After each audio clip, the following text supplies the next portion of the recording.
Aggressive immigration enforcement is being felt across the country. Immigration arrests have gone up in every state and more than doubled in 38 states. The biggest increase is happening in Idaho, where since January 20th, ICE has made more than 300 arrests.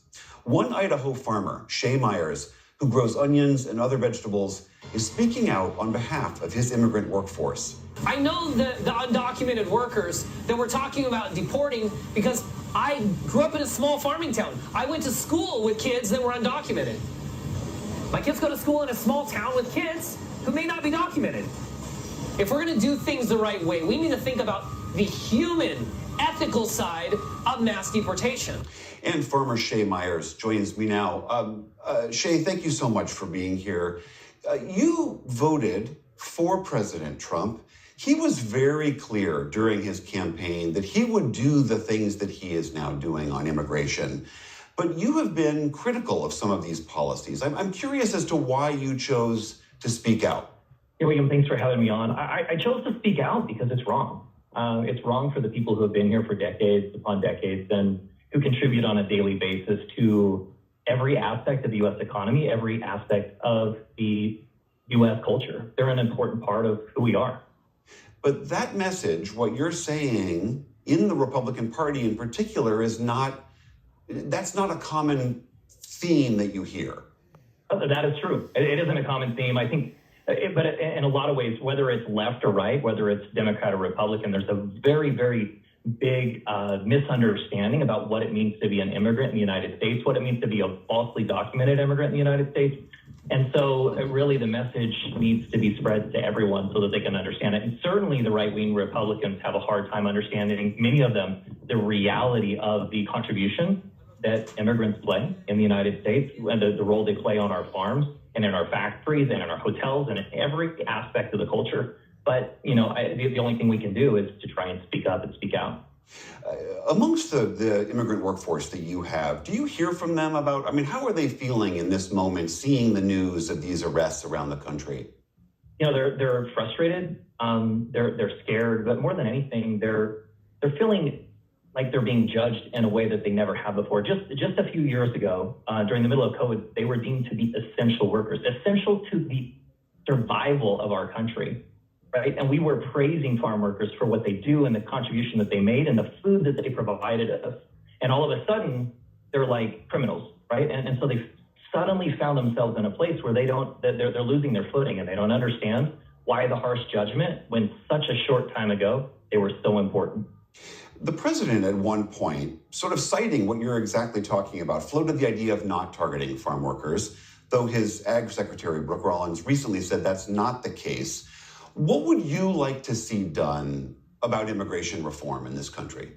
Yeah, in that aspect, President Trump is right. And Brooke Rollins didn't say that there wasn't a path to citizenship. What she was saying is there was an amnesty. And I agree with both of those sides. As an advocate for immigrants, I want them to be able to feel comfortable, to be able to do their job, to be here in this country because they have done the right thing.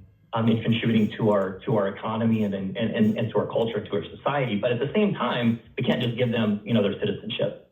And the idea that someone who has proven that they've worked in the United States for several years, that they've been contributing and paying taxes and participating in that way, should have a way to get a legal working status to be here in the United States. And that's partially because if we don't have them, then we don't provide the food for people in this country. And that's the part that people miss. We snap our fingers and every immigrant, undocumented worker has gone from this country. We will not eat in this country. And it sounds like an exaggeration, but it is not. We will not eat. We will starve. If tomorrow we said, hey, all of you that are illegal, you're not going to work. You're out of the field and you're out of the country. We won't eat. I hear everything you're saying, but let's just say you decide to hang up your farmer's hat and run for office in your own Republican Party. You don't have a chance even getting through a primary talking like that. How do we fix that? I'm not sure that in this world anymore. I hope that I do. Now, as a Republican, I'm not going to win. You're not incorrect there. But I think as a common sense citizen of this country, if I came to people, I think there's enough people from the center of the aisle from both sides, whether they're a Republican or a Democrat, that they would listen to what I had to say and they would understand it. Because, on the far left, I have problems, and on the far right, I have problems. But in the middle, there's a lot of people that understand that we need to fix this, and we need to fix it badly for the economics of the country and for the ethics of the people. In addition to being what sounds like a very successful farmer, you also have a great social media presence, and you sometimes turn your social media over to some of those immigrant workers. Let's hear a little bit from one of those clips. Every time you see food on your table, every time you see or you enjoy a really good steak, you should think about immigration as good. Those jobs that sometimes you don't think about it.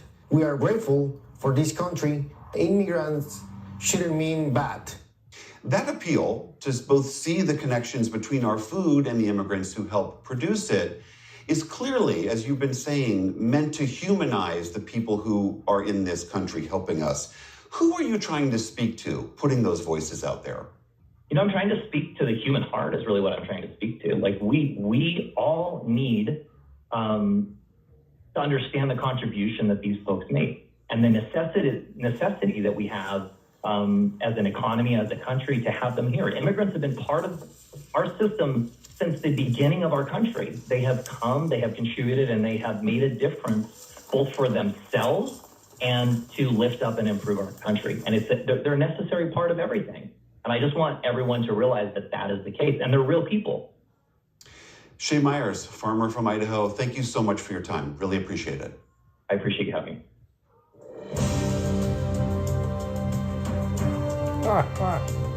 Yep.